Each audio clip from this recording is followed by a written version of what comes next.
Prece de agradecimento pela noite, pelo dia, pela vida. Agradecer. Nós não temos praticamente nada para pedir, a não ser a coragem, a força, no sentido de progredir, de melhorar, fazer boas obras, boas ações, rogando ao Pai que nos incentive na prática do bem sempre, a partir das primeiras pessoas com que encontramos, vibrar amor, paz, vida. Que Deus nos abençoe a todos, que os bons espíritos nos inspirem e vamos falar um pouco do Evangelho de Jesus. Que assim seja. O tema é um lugar no deserto. Deve ser oásis, né? É um lugar bom. Tem água, tem vegetação. Porque o deserto, eu estava pensando, o que simboliza deserto em nossas vidas? É o texto, é o título da lição que Emmanuel colocou no livro Pão Nosso, lição 34.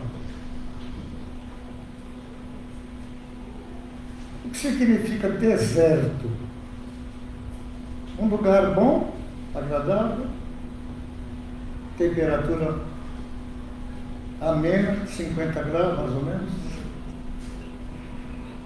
Então é um simbolismo, o Evangelho é quase todo simbólico, no sentido de há uma mensagem oculta que precisa ser interpretada. Então o deserto em nossas vidas pode ser a solidão. Às vezes a pessoa fala assim, minha vida é um deserto. Agora, por que será que existe deserto? A mãe natureza deve saber, né? Que tudo tem uma explicação. Temos árvores, rios, montanhas e deserto. E aí a gente sabe que o deserto é sempre um risco muito grande, né? Atravessar um deserto. Hoje até que já existem veículos que transitam, atravessam o deserto. Mas na nossa vida, deserto seria abandono, solidão, indiferença, e por aí vai. Agora, veja na Terra, gente. Todos nós temos momentos de solidão. E às vezes estamos entre várias pessoas. Mas essas pessoas não dizem praticamente nada para nós, naquele sentido de preencher o vazio existencial. A gente está sempre buscando algo, parece que falta algo. E falta. E falta. Porque nós somos espíritos imortais. Não fomos criados juntos com o corpo. O corpo é um instrumento desta reencarnação. Mas outros corpos tivemos, muitos. Não sabemos quanto, mas o necessário para nosso progresso. Porque a vida é como uma escola, né? Tem aluno mais adiantado, tem menos adiantado. Alguns têm facilidade numa matéria, outros têm facilidade na outra. Tem pessoa que tem muita dificuldade de perdoar. E tem outros que falam assim, mas já esqueci, deixa para lá, isso aí não me afetou. Ótimo. Sorte de quem é assim, né? Não guarda mágoa. Não deseja vingança. Sabe que a vida continua. E às vezes a gente vai cruzar com a pessoa. Nós temos um companheiro que um dia falou, ele chegou assim, rindo e ao mesmo tempo quase chorando. O que aconteceu? Rapaz, o que fala? Como diz o pernambucano, rapaz. O pernambucano fala assim, rapaz. O que aconteceu? O cara me deu uma flechada lá e falei, eu sou burro. Você não está enxergando? E o cara está sentado aqui na nossa fileira. Ele vinha para cá também. Eu fiquei numa situação difícil, porque o cara que eu chamei de burro estava na mesma fileira que eu. E eu pus a mão na testa e falei, tomara que ele não me veja, né? Ou então não me reconheça. Falei, mas isso aí acontece mesmo. A gente, na hora da raiva, assim, daquele impulso, né? Aquela reação, às vezes fala uma bobagem. O melhor mesmo é não usar esse vocabulário, né? Me chama de meu irmão, de santinho, Deus te abençoe, vai com Deus, coisa parecida. Mas xingar assim, né? Ó, seu burro, você não enxergou não? Aí falei, mas é uma lição interessante. Eu vou tomar cuidado, porque já pensou? Com que cara eu vou chegar aqui e fazer a palestra se o cara está lá me escutando? Então, vida de orador não é fácil, porque tem que viver. Todo mundo cobra. Aí, e ainda diz que é espírita. Está vendo? Só lá. É lá no centro ele é espírita, aqui não. Na rua, na vida, lá em casa, quantos são grosseiros com a esposa, com os filhos, né? Batem nos filhos, essas coisas todas, violentas. Mas o centro espírita diz assim, irmão, vamos orar. Muda a voz, muda o tom de voz. Não precisa mudar o tom de voz. Não é pelo tom de voz que a prece vai ser ouvida, né? É pelo sentimento. Pelo sentimento. Agora, na Terra, a gente sabe, está cansado de dizer, nada é perfeito, ninguém é perfeito. Mas com essa desculpa a gente vai empurrando com a barriga, né? Você não pode ficar falando a vida inteira que ninguém é perfeito. Jesus disse assim, sede perfeito como o vosso Pai Celestial é perfeito. Olha que humildade, né? Ele mesmo não se considerava perfeito. Ele mostrou o Pai como sendo o modelo. Sede perfeito como o Pai Celestial. Ora, existe perfeição? Sim, em algum lugar. Na Terra, se tiver, muito raro. Eu falo em todos os sentidos, todos os sentidos. Na vida, na arte, nas profissões, em tudo. A gente está em busca da perfeição. A perfeição seria o quê? Sinônimo de verdade, né? Aquilo que é. O natural, o verdadeiro. E nessa questão do deserto, você pode pensar em sede, calor, sofrimento, dor. Porque essa comparação do deserto em nossas vidas, mas tem que lembrar que tem oásis, não é? Todo mundo se lembra da geografia, o que é um oásis, né? O oásis é um lugar bom, fresquinho, tem árvore, tem água. É o descanso. E temos assim na Terra também muitas atenuantes. Não é? Não é só maldade, só coisa ruim.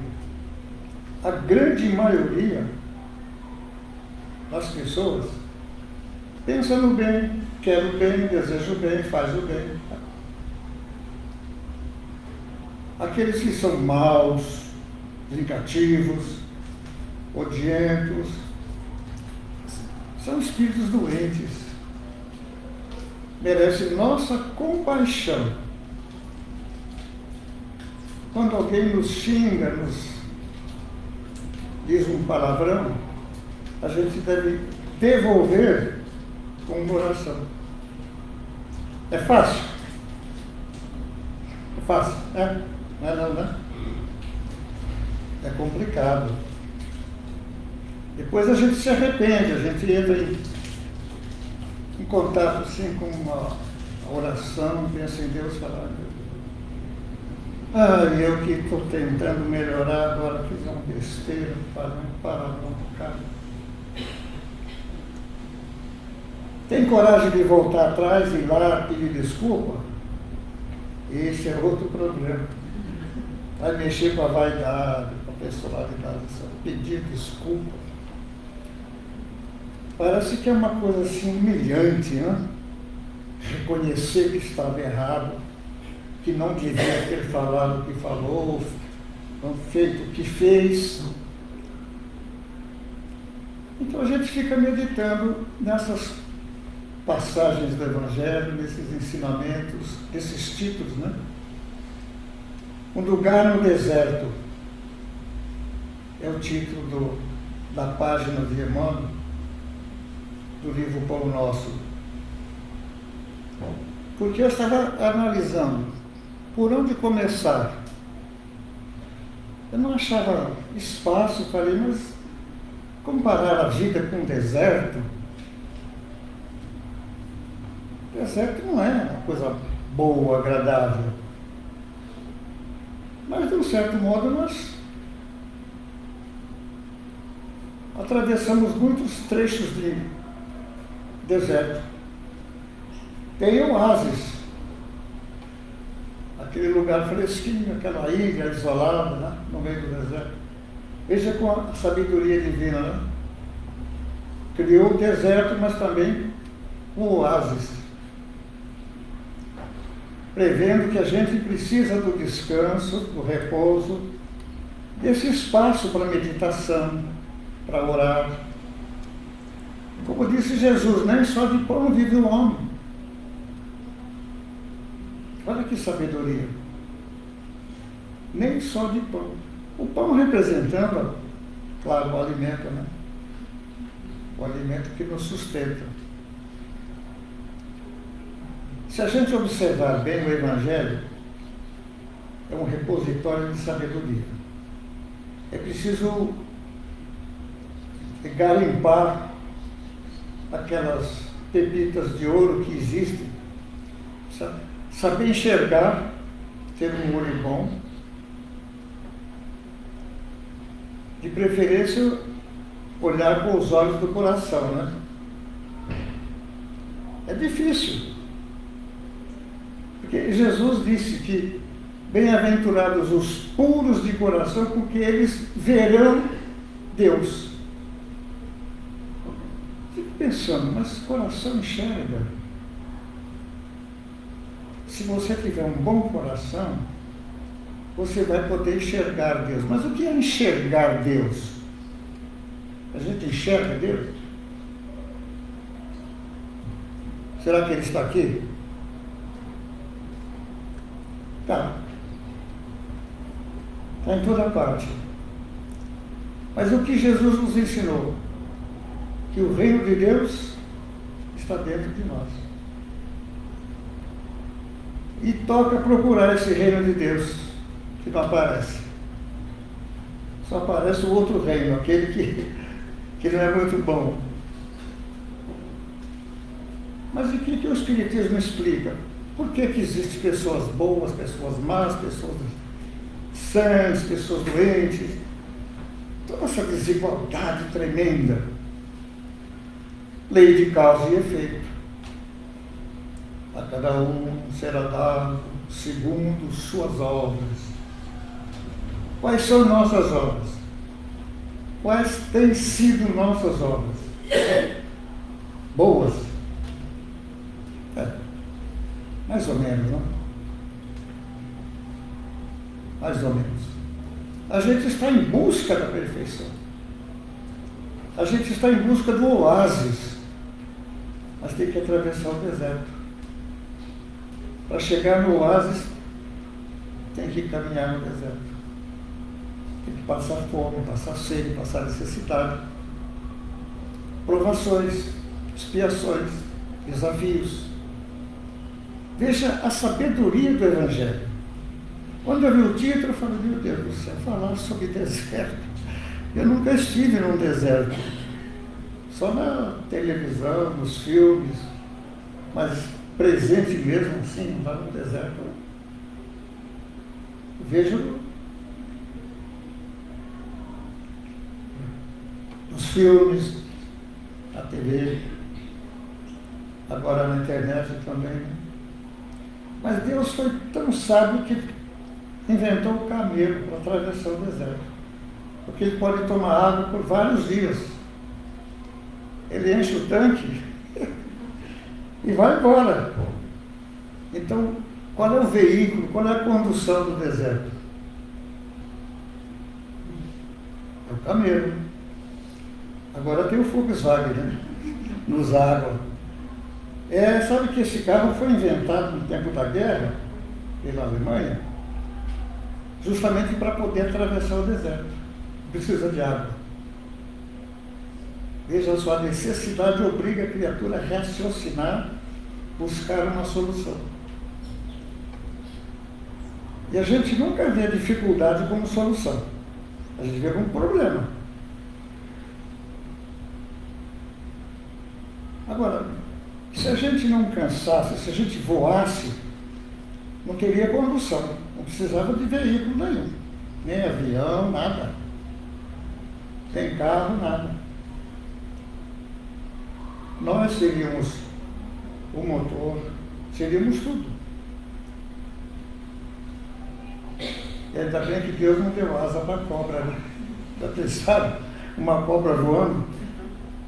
Não é brincadeira, né? Mas é isso, gente. Fazer essa ponte do Evangelho, dos ensinamentos de Jesus, de Paulo, as orientações dos Espíritos, comparando com as coisas da vida, do dia a dia. Jesus só falava das coisas que existiam na época. Que ele não podia falar na internet. Ninguém ia entender nada. Falava, o que é isso? Que bicho é esse? Né? Por falar nisso, olha que coisa abençoada. Para a grande maioria abençoada, né?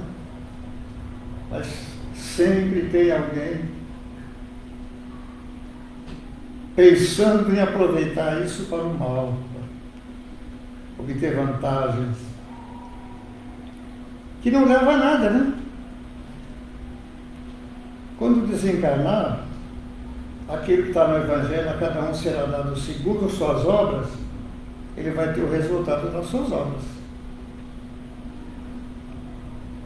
Esse é o problema. E o Espiritismo bate muito nessa tecla. Quando você fala em reforma íntima, é melhor substituir pelas palavras que Kardec utilizou. Transformação moral.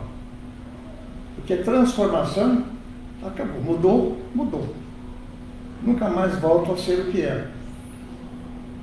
Agora, a reforma, sempre a pessoa fala, a gente reformou aqui, mas tem uma goteira ali, ó, escapou aí. A reforma nunca é perfeita. A transformação, sim. Se transformou uma casa em um prédio. Transformou, mudou, a casa não existe mais, acabou. Então essa palavra, transformação moral, é melhor do que reforma íntima. Porque reforma íntima, você começa a reforma por onde? Por onde a gente começa uma reforma? Vamos reformar esse salão. Pelo lado que está pior. Normalmente a gente fala assim, né? Não vai dar para fazer uma reforma total, então vamos só melhorar um pouquinho a pintura, não sei o que e tal. Então é uma linguagem muito simbólica, reforma íntima. Que a gente reforma coisas, né? Agora, quando se fala íntima, estamos falando de gente. Não estamos falando de bicho, estamos falando de gente. Mas reformar, será que eu preciso de reforma? Transformação? Isso eu preciso. Preciso transformar as coisas ruins em boas. Trabalhar isso. E quem é o nosso educador? Existem os coadjuvantes. Jesus é o mestre dos mestres. Passará o céu e a terra, mas as minhas palavras permanecerão. Palavras de Jesus. Olha que são 2000 e tantos anos e estamos falando dele aqui agora. Está atualizado. Tudo que ele disse está no contexto do universo por toda a eternidade. Como dizia o grande químico francês Lavoisier, em a natureza nada se cria, nada se perde. Tudo se transforma. É uma grande verdade da ciência. Uma grande sabedoria expressada numa frase. Em a natureza nada se cria. Podemos aqui apontar alguma coisa, algum fato, alguma descoberta, que foi criada, que não existia, nunca existiu? Parece que não, né? Então, tudo se transforma. São mudanças que a gente pode fazer. Nós não criamos. Não temos esse poder de criar. Mas de transformar, sim. E é um desejo íntimo da criatura, é um impulso natural, o desejo do progresso. Está dentro de nós essa vocação, buscar o melhor, o conforto mais fácil, o menos trabalhoso, o menos difícil. É da nossa natureza. Só que não é para ser utilizado aqui, agora.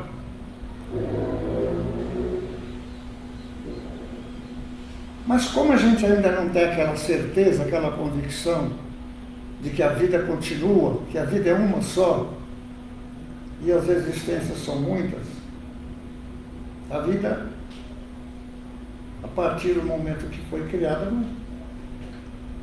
é imortal. A vida é uma só. A gente fala, né? Porque na vida passada, na vida mesmo, é uma só.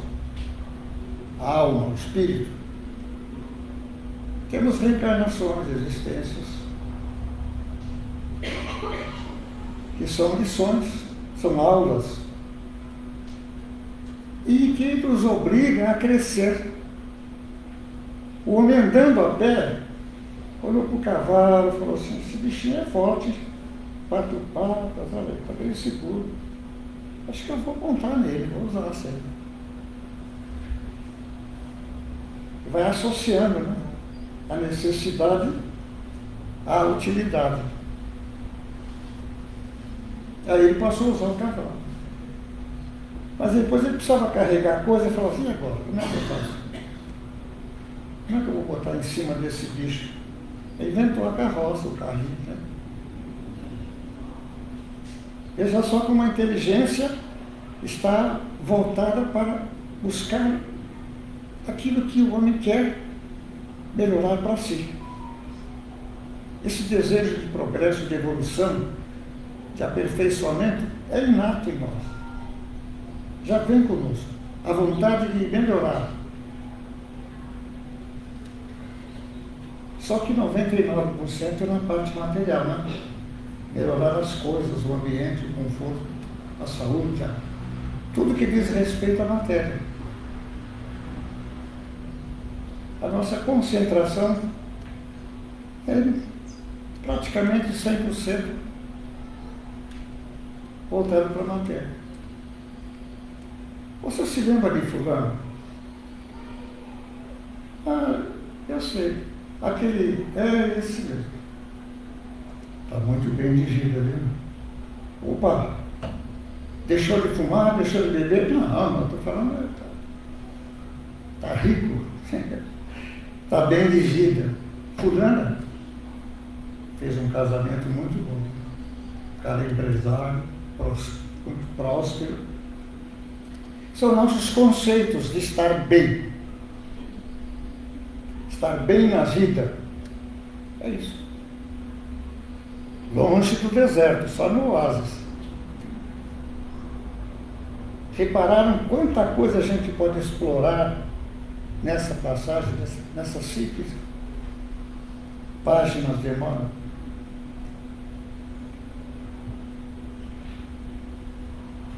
Que coisa interessante. Porque as parábolas, as passagens do Evangelho são muito simbólicas, no sentido figurado.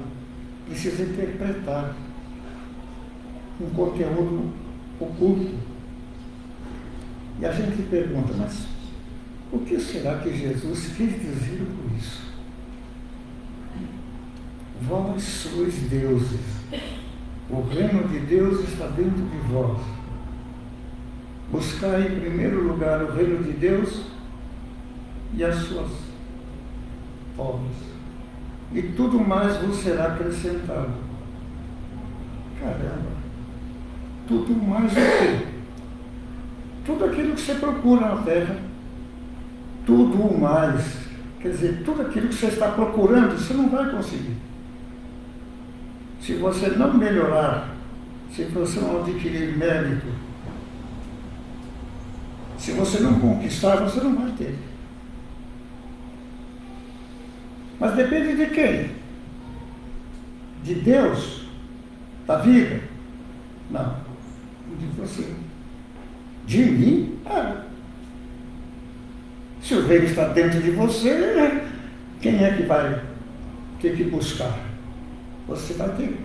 Mas onde ele está? Está em você.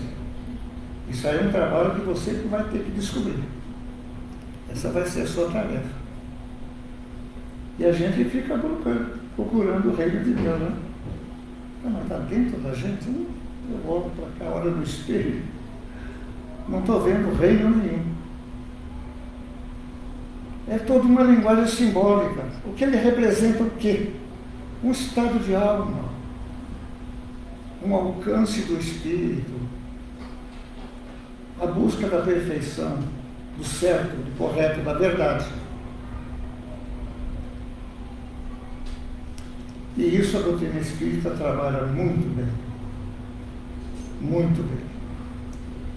A gente gosta dos fenômenos, gosta de receber mensagens do além, dos nossos parentes, dos nossos amigos.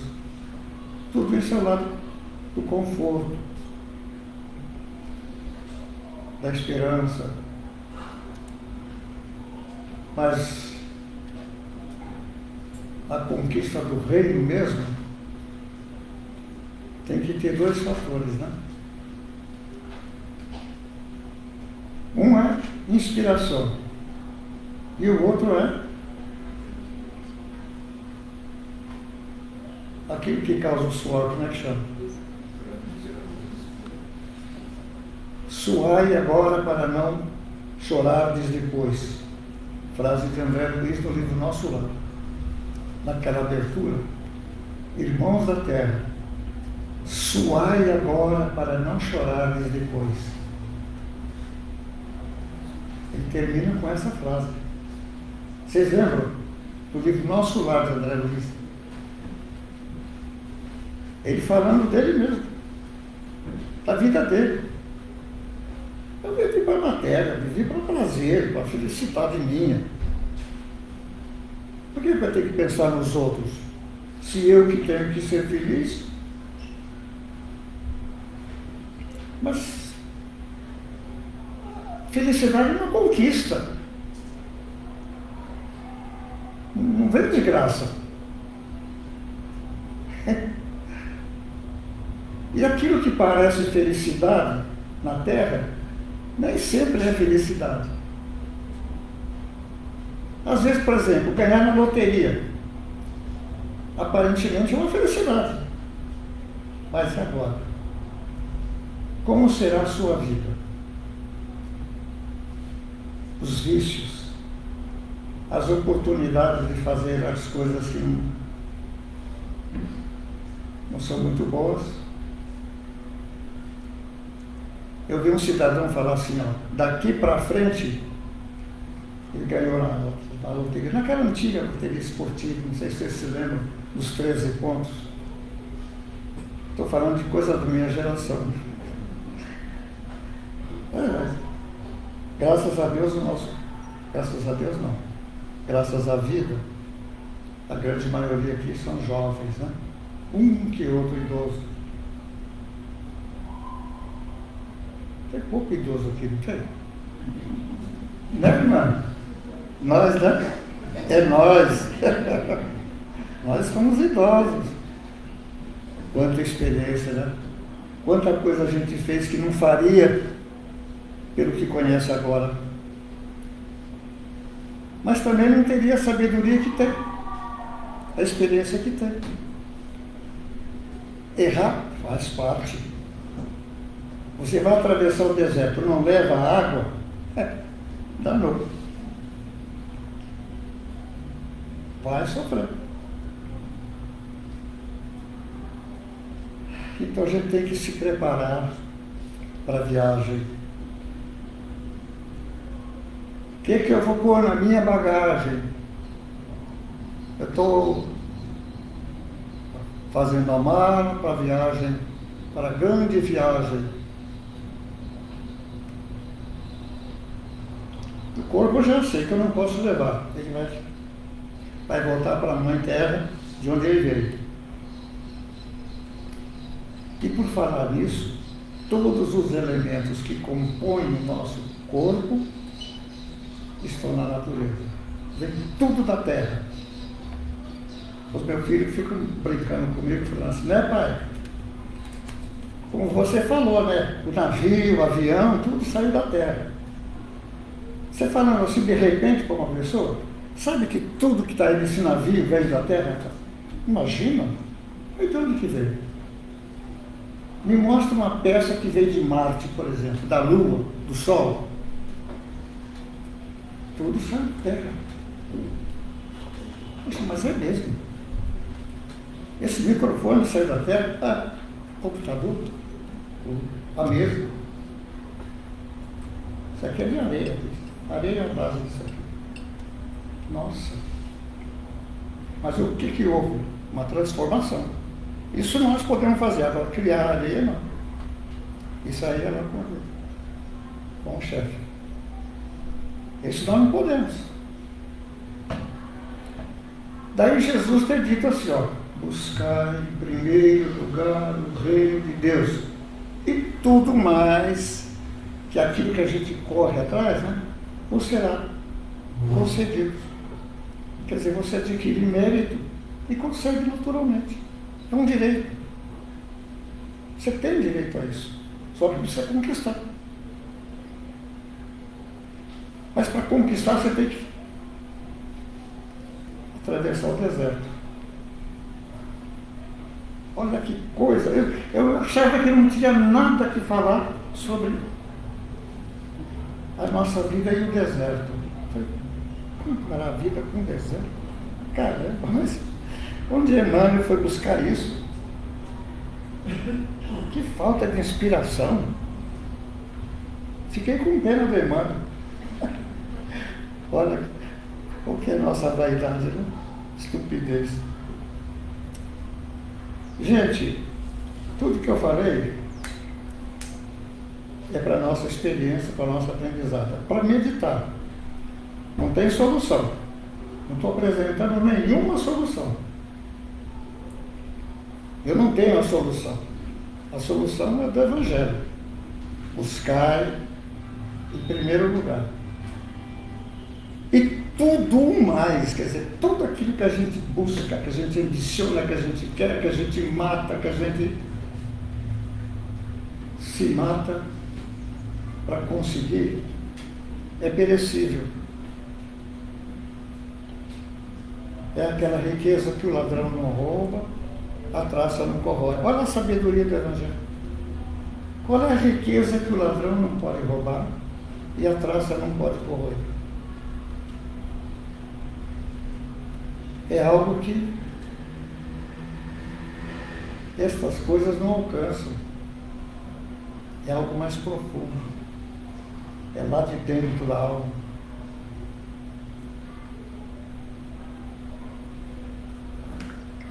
A gente chega à conclusão que a evolução da gente é de dentro para fora. E nós estamos fazendo de fora para dentro. Que é aparência. A gente parece bom. A gente parece, mas não é. Ainda não é, mas vamos ser. Para o programa, para o projeto.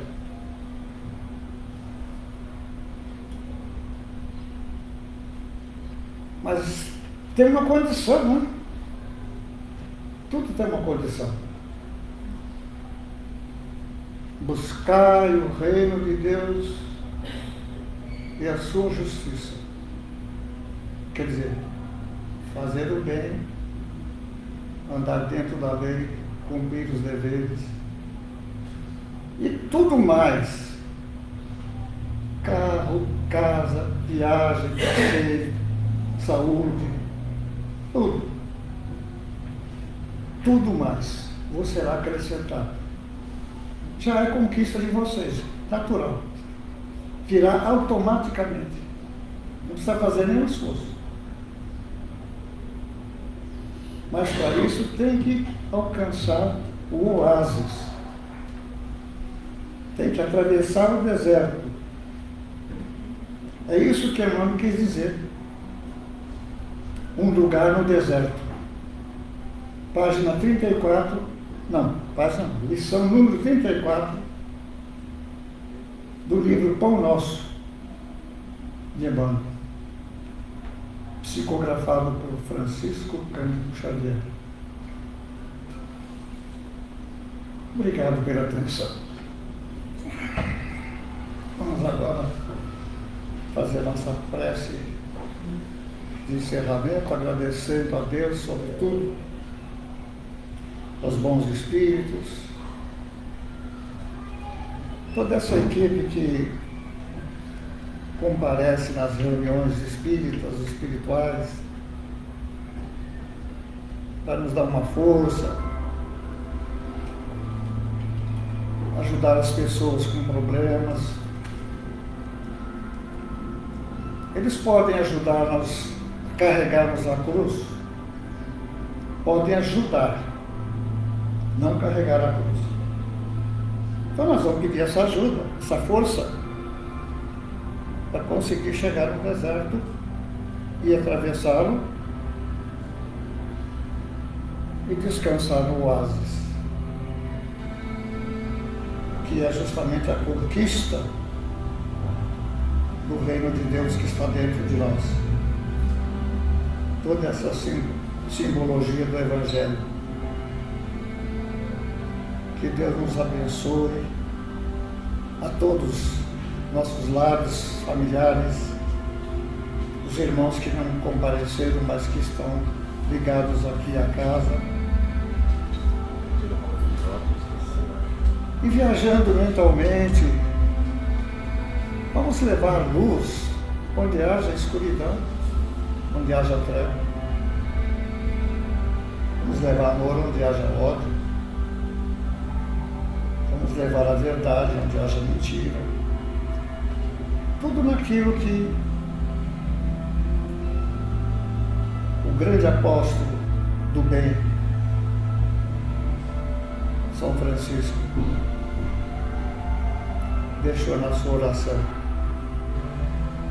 Que eu não busque tanto ser consolado quanto consolar. Eu preciso mais consolar do que ser consolado.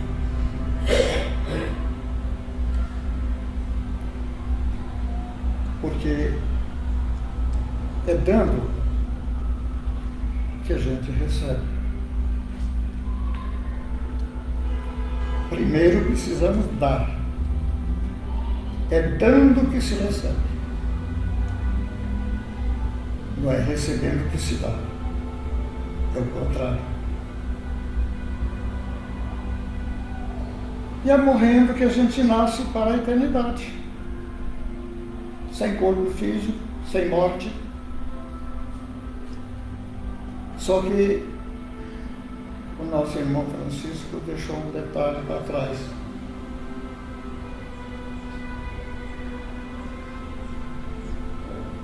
É preciso que a gente vença todo o período das reencarnações, conquiste o reino de Deus com sabedoria, com transformação moral, porque tudo mais, o resto é resto mesmo, né? Isso vem por acréscimo. Quer dizer, já está na lei, é conquista. Não precisa correr atrás, você já conquistou.